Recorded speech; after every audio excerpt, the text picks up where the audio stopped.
दोस्तों, आपको गोपाला जी का नमन।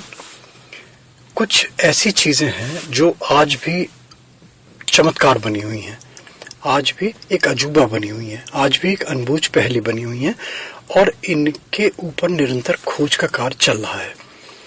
मगर आस्था यहाँ तक है कि इसको मानते हैं कि यह है कुछ सार सच जरूर है इसके अंदर, कुछ कितना है क्या है ये भगवान जाने, क्योंकि न तो हमारी बुद्धि काम करती है और ना ही कोई इसको समझा सकता है। हाँ देखिए, अगर आस्थावान है ना, मैंने बताया सब चीज़ें जो अकल्ट साइंसेस हैं, जो अध्यात्म है, ये सब डिपेंड करता है आस्था के ऊपर, आपके विश्वास के ऊपर, है ना, आपके डेडिकेशन के ऊपर, आपके पेनिट्रेशन के अंदर, कि कितना मर्म, कितना तत्व आप इसके अंदर से निकालते हैं, उसमें गहरे बैठते हैं, तब जाके चीज़ें समझ में आती हैं। देखिए, इन चीज़ों में जो एक मणि को सब मानते हैं कि मणि है, कहीं इसका वजूद है। पारस मणि जिसको बोलते हैं, मणि बोलते हैं, पारस पत्थर का वजूद मानते हैं, उसका अस्तित्व मानते हैं कि है, और कीमियागर लोगों के पास इसकी तकनीक थी बनाने की। देखिए, कहीं ना कहीं इसलिए विश्वास करना पड़ता है कि भारत में जिस हिसाब से सोना था, ये तो मानते हैं ना कि सोने की चिड़िया कहलाता था, कि लूट लूट के ले जाते थे ऊँटों में भर भर के, उसके बाद भी खजाना खाली नहीं होता था। तो लगता है कि कुछ जरूर रहा होगा, क्योंकि खानों से कितना सोना निकल सकता है। तो ये देखिए, आपके अपने बुद्धि और विवेक, सोचिए था या नहीं था। और सबसे बड़ा अजूबा आज के, यानी कि जो कलयुग है हमारा, इसमें कल्प वृक्ष, इसकी कल्पना, इसकी परिकल्पना कि है या नहीं है। देखिए, पौराणिक कथाओं में जाएंगे तो फिर वही बात है कि पौराणिक कथाओं में तो मान्यता है कि 14 रत्न निकले थे, उन 14 में एक कल्प वृक्ष भी था, जिसको कि स्वर्ग लोक में लगा दिया गया और वो फल फूल रहा है वहां पे, क्योंकि ये कल्प का मतलब जिसका एक कल्प तक चले, जो वृक्ष, वो कल्प वृक्ष। इनके देखिए, अगर बोटेनिकल नाम देखें और अगर इनको साइंटिफिक परिप्रेक्ष्य में देखें तो इसका वजूद मिलता है, क्योंकि जो मैक्सिमम यूरोपियन देश के में इसका सबूत मिले हैं कि ये इस नाम का वृक्ष है। और ऑस्ट्रेलिया में विशेष रूप से, भारतवर्ष में भी बहुत सारे ऐसे स्थान हैं जहाँ पे इनको, मगर इसका नाम डिफरेंट है। कोई इसको पारिजात कहते हैं कि वस्तुतः पारिजात जो है वो कल्प वृक्ष ही है। दोस्तों, अगर पौराणिक ग्रंथों में आप तलाशेंगे, विशेष रूप से पद्म पुराण में और तंत्र के ग्रंथों में तलाशेंगे, तो इनके इस वृक्ष के अनेकों नाम मिल जाएंगे आपको, अनेकों नाम मिल जाएंगे। जैसे इसको गजपाला कहते हैं, इसको गोरक्षी कहते हैं, इसको गोपाली कहते हैं, इसको कल्पलता कहते हैं, इसको गंध बाहुला कहते हैं, सर्पदा कहते हैं, इसको सर्पदी कहते हैं, कल्पद्रुम कहते हैं, इसको सुरतरु कहते हैं, कल्पतरु कहते हैं। तो ये इस टाइप के, इसके गोरख आमली कहते हैं, बहुत सारे दोस्तों नाम मिल जाएंगे। इंग्लिश में इसको wish fulfilling tree, wish tree भी कहलाता है, इच्छा को पूर्ति देने वाला वृक्ष, इच्छाओं की पूर्ति करने वाला वृक्ष। ये दोस्तों इसके बहुत सारे ऐसे और बहुत सारे नाम मिल जाएंगे इसके आपको।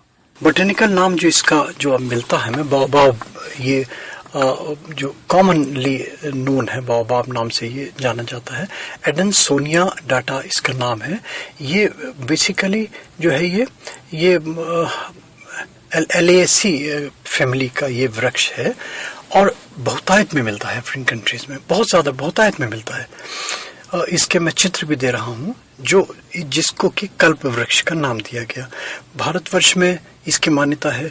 और ये जो सबसे बड़ी चीज़ जो हमारी CSR की लेबोरेटरी है, council of scientific and industrial research, इसकी जो लखनऊ की शाखा है, बोटेनिकल रिसर्च इंस्टीट्यूट, इन्होंने पुष्टि करी है कि उत्तर प्रदेश के बस्ती में मुंडरेवा नाम का जो कस्बा है, वहाँ पे जो वृक्ष मिला है, वो उन्होंने उसको सर्टिफाई किया है कि ये कल्प वृक्ष है। इसके मेडिसिनल वैल्यू तो आयुर्वेद में मिलती हैं, जो इसकी जो देखते हैं। और यहाँ तक कि जो हु हमारा वर्ल्ड हेल्थ ऑर्गेनाइजेशन, इसने इसको रिकमेंड किया है, इसने इसको मान्यता दी है, इसने इसको प्रमाणित किया है कि जो हमारे बॉडी के अंदर 8 अमीनो एसिड है ना, 8 हमारे अमीनो एसिड, उनमें से 6 है ना, 8 में से 6, यानी कि कितनी 80% समझ लीजिए हो गया, 75-80% वो इस वृक्ष में वो इंग्रेडिएंट्स पाए जाते हैं। तो इसकी महानता, इसकी उपयोगिता, अब जो अगर देखिए अध्यात्म में जाएं और अगर तंत्र शास्त्र में जाएं तो फिर बिल्कुल डिफरेंट चीज़ें हैं, क्योंकि तंत्र और अध्यात्म जल्दी हर व्यक्ति स्वीकार नहीं करता। मैं क्योंकि तंत्र क्षेत्र से जुड़ा हुआ हूँ, चीज़ें देता हूँ तरह तरह की, छांट के, निकाल के, कहाँ से खोज के, और साधु संतों से बैठ के उनके साथ, उनकी संगत में उनके एक्सपीरियंसेस लेता हूँ, उनके तजुर्बे लेता हूँ, तब जाके कोई चीज़ प्रकाशित करता हूँ। ऐसे ही नहीं दे देता, फेक नहीं है कोई चीज़। देखिए ये कुछ वृक्षों में कुछ ऐसे वृक्ष हैं कि अगर उनके नीचे बैठ के साधनाएं करी जाए, पूजा करी जाए, तपस्या करी जाए, तो ध्यान बहुत जल्दी एकाग्र होता है। ये तो सत्य है। और ये फिर डिपेंड करता है कि एनवायरनमेंट कैसा है, शोर शराबा है, ये पीसफुल एटमॉस्फेयर है, तो ये बहुत अच्छा माना गया है। तंत्र में अगर जाएं, बिल्कुल प्योरली तंत्र का विषय, अगर कल्प वृक्ष का पत्ता, मैंने बताया ना भारतवर्ष में कई स्थानों पर मिल जाएगा आपको, इसका पत्ता एक ले लें, उसमें हल्दी और दही के घोल से अपनी दाएं हाथ की अनामिका उंगली से रींग बीज अंकित करें, हा में रा और ऊपर अंक की बिंदी, रींग बीज अंकित करें, और इस पत्ते को एक विग्रह स्वरूप मान के, ये मान के चलें कि इस विग्रह में सुख संपत्ति देने का, ऐश्वर्य देने का, धन लक्ष्मी देने का गुण धर्म समाहित है। ये पत्ता अपने पूजा के स्थान में स्थापित कर लीजिए, ये विग्रह की तरह काम करेगा। पूजा का जैसे मैंने बताया, देखिए जैसे मैंने पहले भी एक क्लिप दिया था कि ब्रह्म मुहूर्त में प्रभु तलाशता है ना, जो भी ऑलमाइटी है, जो भी दिव्य शक्ति है, जो भी हमारी अदेखी शक्ति है, उसको जो भी नाम दें, वो तलाशता है कि मुझे कौन पुकार रहा है। अगर मॉर्निंग में ब्रह्म मुहूर्त के समय कल्प वृक्ष के नीचे आदमी एक आदनाद करता है, अंतः मन से प्रार्थना करता है, दीनहीन होकर प्रार्थना करता है, तो उसकी प्रार्थना जरूर सुनी जाती है। दोस्तों, प्रायश्चित अगर करना होता है, देखिए हम मानते हैं कि हमने जो कर्म किए हैं, हमने कुकर्म किए हैं, उनका प्रायश्चित बहुत ज़रूरी है।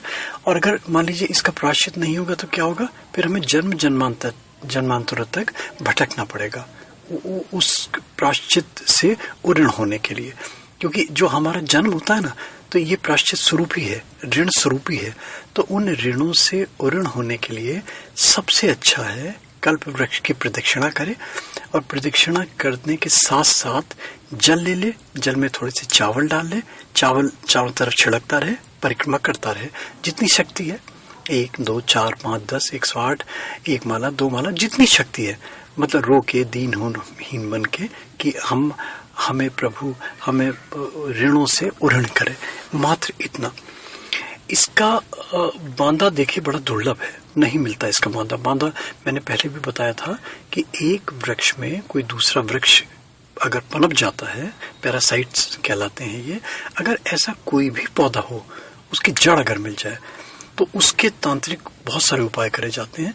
अगर मिल जाए तो ऐसे ही, कुछ नहीं है तो ऐसे ही मात्र लाइए, उसके लाल कपड़े में लपेटिए और लपेट के अपने घर में स्थापित कर लीजिए। ये एक बहुत अच्छे विग्रह का काम करेगा। जो लोग यंत्र बनाते हैं, जनरली भोजपत्र पर बनाने का चलन है, अगर भोजपत्र पे कोई यंत्र बना रहे हैं तो कल्प वृक्ष की डंडी ले लें, टहनी ले लें, उसकी कलम बनाएं और उससे यंत्र अंकित करें। ये बहुत ही ज़्यादा इफेक्टिव हो जाएगा। इसका जो प्रभाव है ना, वो ज़्यादा द्विगुणित प्रभाव मिलने लगेगा उसका। कोई अंगूठी है, कोई आपका कड़ा है, छल्ला है, पेंडेंट है, कोई नोज पिन है, कोई जो आप नए कोई हम कड़े बनवाते हैं, रिंग्स बनवाते हैं, तो क्या है कि अगर कुछ दिनों के लिए उस कल्प वृक्ष की जड़ में इनको दबा दिया जाए और फिर इनको निकाल के इनको यूज किया जाए तो बहुत ही लाभकारी सिद्ध होता है।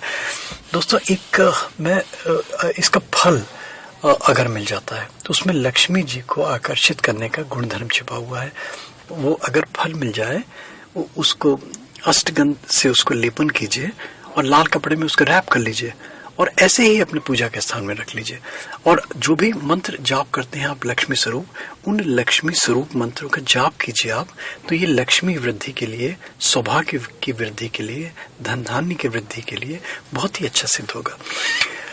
कल्प वृक्ष के अगर फूल मिल जाते हैं आपको, तो लक्ष्मी नारायण जी के मंदिर में उन फूलों को अर्पण कीजिए देव के सामने, और ओम श्री लक्ष्मी नारायणाय नमः इस मंत्र का जाप कीजिए।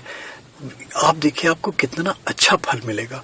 हम क्या करते हैं, जैसे फूल चढ़ाए मंदिर में, उसकी पूजा अर्चना करी, देव की जैसी अपनी श्रद्धा है, जैसी अपनी आस्था है, जैसा अपना समय है, चढ़ाया, और फिर उस पुष्प को प्रसाद स्वरूप अपने घर ले आइए, और अपने कहीं पूजा में, अपने पैसे रखने के स्थान में, अपने गले में, अपने सेफ में, या और अलमारा में जो भी कोई आपके वैल्यूएबल आइटम्स हैं, डॉक्यूमेंट्स हैं, पेपर्स हैं, इंपॉर्टेंट चेक बुक्स होते हैं, ऐसे बहुत सारे इंपॉर्टेंट पेपर्स होते हैं, वहाँ पे इस पुष्प को रख दीजिए। तो वो क्या होगा कि वहाँ से इस पुष्प से टच होके, स्पर्श करके जो चीज़ें निकलेंगी उनमें बरकत होने लगेगी, उनमें प्रॉस्पेरिटी आने लगेगी।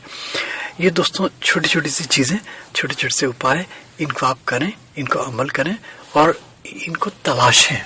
मैं बार बार कहता हूँ, मैं तो जस्ट एक फुलझड़ी छोड़ देता हूँ, मैं तो एक क्लू दे देता हूँ। मैंने क्योंकि पहले बताया था, देखिए कि मैं बहुत भक्त भोगी हूँ, जो मैं चीज़ दे रहा हूँ इनका क्या होता है, कमर्शियल एक्सप्लॉयटेशन हो रहा है। मैं बार बार कह रहा हूँ, जो लोग फिर इससे क्या है, पैसा कमा रहे हैं। तो मैं फिर वही कहता हूँ, देखिए पैसा कमाना बुरा नहीं है, जस्टिफिकेशन होना चाहिए, अपने कार्य के साथ जस्टिफाई करें चीज़ों को। मैं तो पैसा, मुझे तो पता है मुझे क्या मिल रहा है ना, मैं तो अपनी एनर्जी वेस्ट कर रहा हूँ, अपना टाइम वेस्ट कर रहा हूँ, और जो एक ऐसा वर्ग है, ऐसा ग्रुप है, वो इनका दोहन कर रहा है, इनसे पैसे कमा रहा है, तो उससे बचिए दोस्तों, बस मात्र इतना। और अच्छे लगते हैं तो YouTube में सब्सक्राइब करें। मेरे पास, मैंने बताया ना, अकूत भंडार है इन चीज़ों का, अकूत भंडार है, मगर दूंगा ऐसे ही क्लिप्स के रूप में, कभी भी उसको पूरे डिटेल्स में नहीं दूंगा। जैसे होता है ना कि एक कोड आदमी छुपा के रख लेता है ना, तो वो मैं सेल्फिश हूँ उस मामले में, वो रख लेता हूँ एक, कि इसका कहीं दोहन ना हो। थैंक यू दोस्तों, thank you, thanks for hearing Gopala ji.